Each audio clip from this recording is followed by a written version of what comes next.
So ayan, magandang gabi po. Ayan, magandang gabi po sa inyo pong lahat.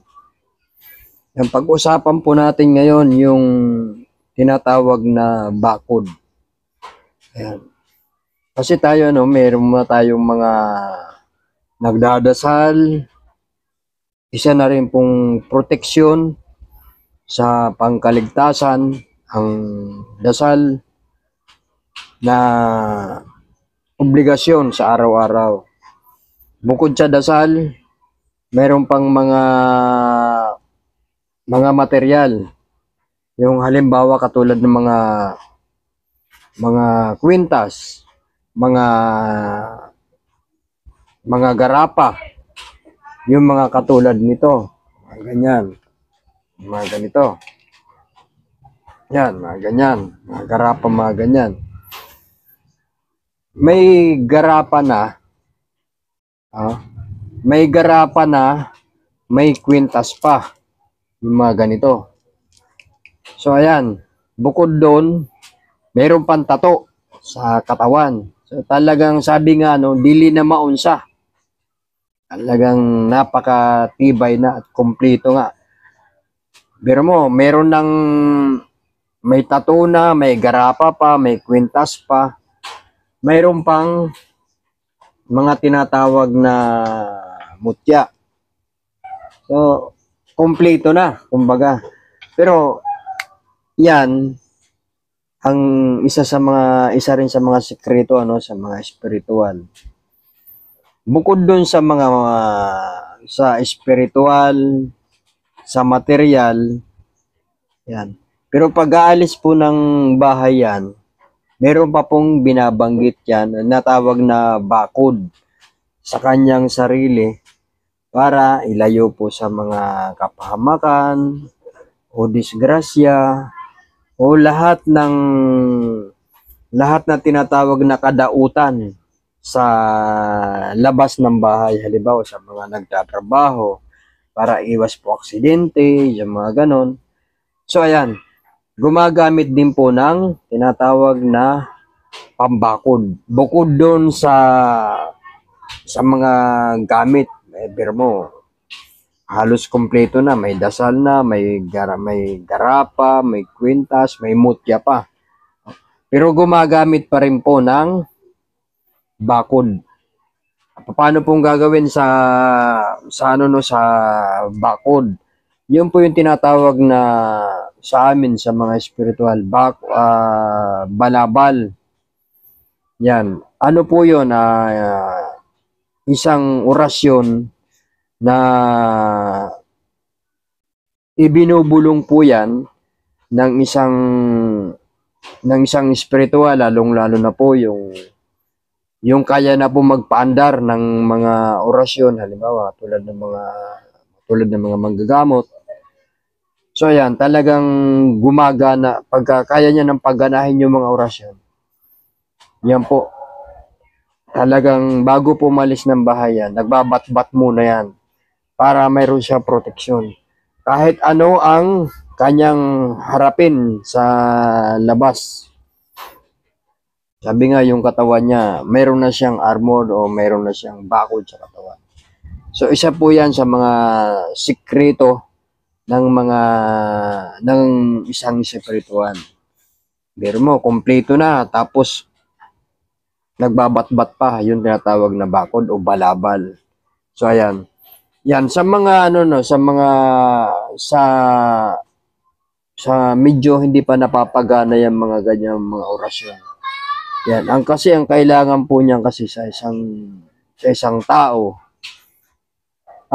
kailangan malakas na po ang iyong pundo poder. Kasi ang isang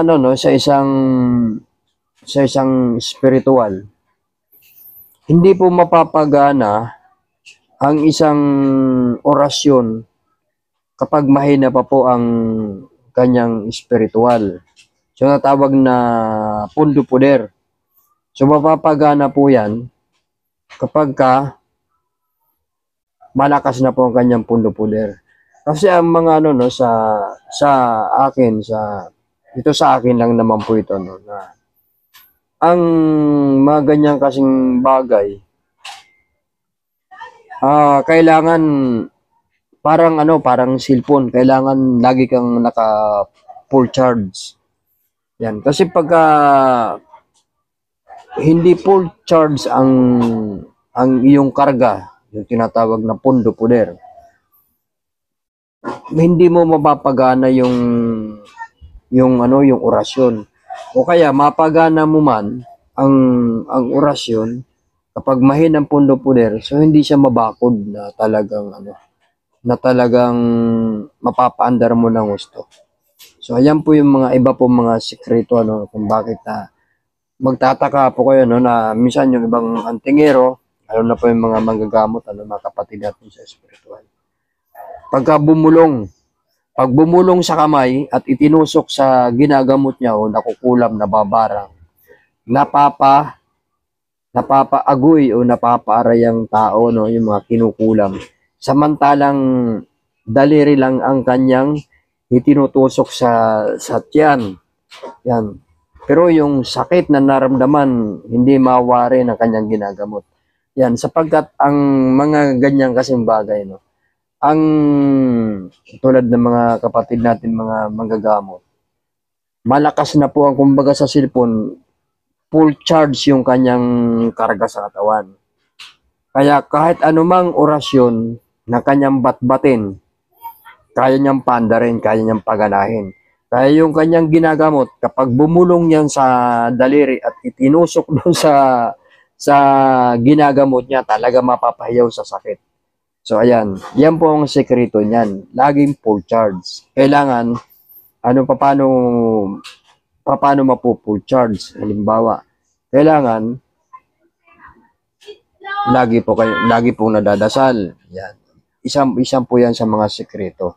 Kailangan laging nagdadasal para lagi po tayong kumbaga sa connection, lagi tayong updated sa Ama.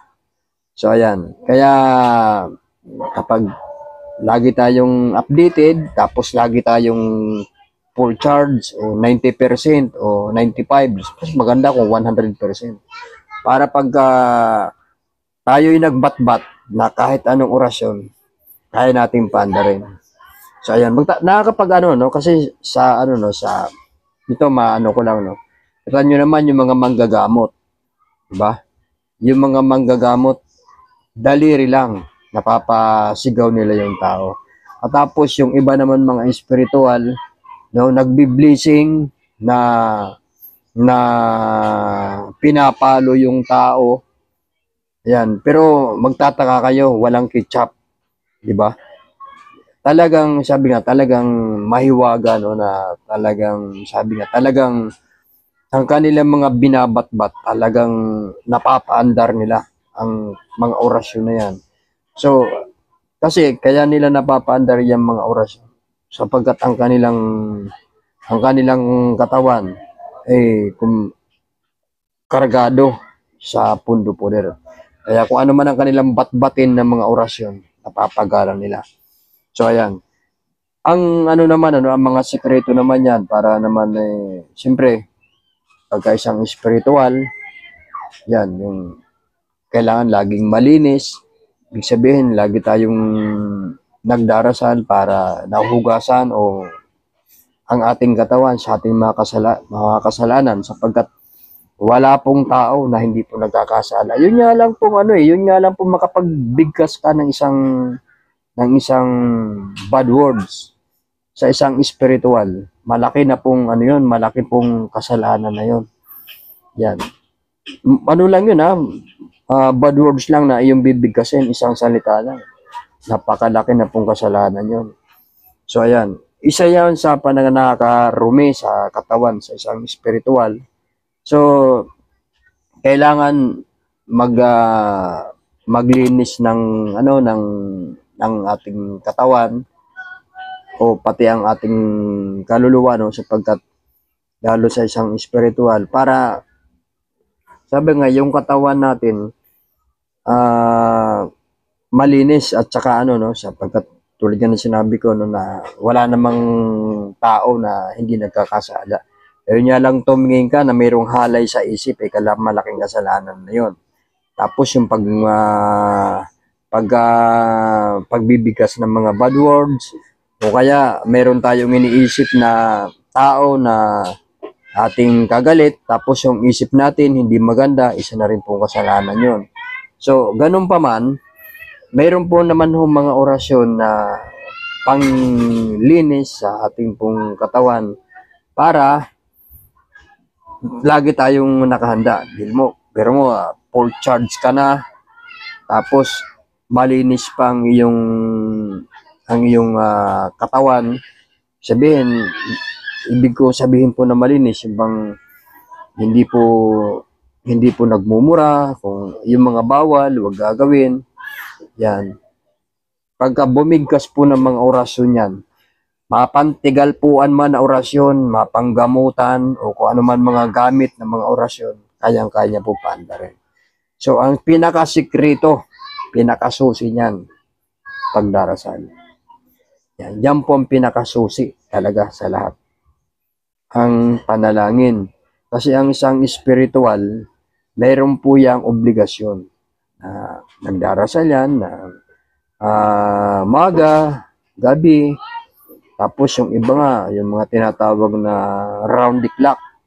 Alas 6, umaga, alas 9, alas 12, alas 3, alas 6 ng hapon. So, kaya napakalakas po ng kanyang mga tinatawag na pundo puder. Kaya pagka bumatbat yan, sigurado, kahit anong orasyon yan, mapanggamutan, basta orasyon na malakas ang kanyang pundo puder, kaya po paandarin. So, ayan. Kaya nga po, no, yung mga iba nga po, no, na yung mga naninigal po.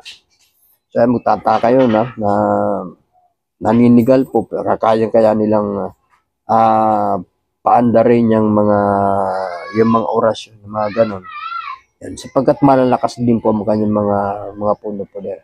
Tsaka ano po yan, mapanganib, yung mga ganong pagmimemoryan, mga ganon, ano. Kasi ang ano po niyan, no, pagkakalam ko niyan, yan paninigal po, dapat yan, sa bundok, walang tao, wala kang katabing tao, kaya pagmimemorya niyan sa bundok. Tsaka, kailangan hindi humihinga. Yan, kasi pagka huminga ka tapos nagmimemorya ka niyan, kung anong minimemorya mo, delikado. Kasi baka yun ang tumama sa sarili, dun sa tao. So, mapapahamak siya. So, ayan. Kaya, meron akong mga naalam na mga espiritual na napahamak, ano, sapagkat nag-aaral sila ng mga STM o mga pantigalpuan, mga orasyon. So, kapag hindi po rin tama ang pagmimemorya niyan, mismo sarili nila napapahamak. Kasi kung ano ang orasyon na kanilang minimemorya ron, kapag sila huminga, pasok sa banga. So, yun, tatama sa kanila yun. Hindi nila alam kung paano gamutin. Kaya napapahamak. So, yun. So, hindi basta-basta ang pagpasok ko sa spiritual. Talagang napakahirap. Sabi nga, dadaan ko sa butas ng karayom. Lalo na po kung sa mga ganyan mga matataas na mga orasyon. Yan, talagang sabi nga, medyo napanganib na. So, kung kailangan, talagang, sabi nga, kailangan disiplinado, hindi mapagkumbaba. Yan. Yun naman sa mga ganyan na mga gumagamit ng mga ganyan, no, sa mga naninigal. Yan, lahat naman po niyan, meron pong natawag na nakaparusahan yan. Sapagkat, sabi nga, meron tayong nasa taas na nakatingin sa atin, alam niya kung ano ating mga ginagawa. So, ayan, meron namang kaparusahan yan. Pero pagka gumagawa ka na mabuti, lalo na sa spiritual, tapos merong nanghihingi ng tulong na halimbawa gagamutin, tutulungan, talagang napakaganda po niyan. Yan. Yun lang naman yung balabal, yan po yung sekreto niyan, yung balabal na tinatawag o bakod po sa sarili. So ayan, kompleto na kumbaga. Ayan. Yung iba nga po niyan, no, Meron pang nagsusot pa ng sando, yung damit na pamproteksyon. Pero pagka lumabas ng bahay, nagbabat-bat pa. Yan, kumpleto na ng gamit sa katawan. Grabe ang borloloy. Tapos pag alis niya, nagbabakod pa sa sarili. So ayan, yan yung iba po mga sekreto po ng mga spiritual. Ayan, talagang sabi nga, no, talagang 100% na ang kanyang karga. So ayan. So ayan, kumukulo yun lang. Siguro merong ditong malapit na aswang. Kumukulo yun lang. Medyo gabi na kasi, langaning oras. So ayan, kumukulo siya. Yan. Yun lang is kasi niya, yung buti niya, kapag meron kasi mga negatibong medyo malapit dito sa ano, kumukulo yun lang is. Yan. So ano, yan pong mating ma-share dun sa mga kung paano paganahin yung natawag na bakod sa sarili. Ang paggagamit naman po niyan, bago po kayo humakbang sa hagdanan ng inyong bahay, babat-batin nyo na po yan. Tapos, ihip po sa katawan niya ng pakros. Yan, yung inyo pong binatbat na bakod sa katawan. So, kahit saan kayo makarating, at ang gagawin nyo sa labas, matibay na po ang inyong, meron na po kayong baluti sa inyo pong katawan. So, siyempre, lalo na po sa mga trabaho natin, iba-ibang trabaho, yan, siyempre, iwas tayo sa mga diskrasyon. Maiiwas tayo. Bakit, ngayon, bakit nagbabakod? Ano bang purpose? So, ang pagbabakod po niyan, no, sa paniniwala ko, yan, bat-bat po kasi yan eh. Meron po niyan parang meron kang tinatawag na isang tao na ikay babantayan habang ikay nasa labas. So, kung halimbawa, ang iyong tinatawag ay isang anghel, so, ano siya, tatawagin mo siya para gabayan ka sa iyong ginagawa sa labas. Yan. Yan po yung tinatawag na magbabakod sa iyong sarili. Na kung may mga disgrasya, siya po yung haharang. So, ayan. Ganyan po ang sa paniniwala ko sa ganyan na pagbabatbat o merong tumatawag ka na isang anghel para ikay gabayan sa iyong gawain sa labas. So, ayan. Yan lang naman po ang ma-share natin, yung bakod sa sarili o baluti. So, kumpleto na, pero nagbabatbat pa para sa pagbaluti. Yan. Talagang grabe ang kanyang, sabi nga, karga. So, ayan. Yun lang naman yung ma-share po natin sa hindi pa po nakakaalam, kung ano po ang tinatawag na bakod sa sarili.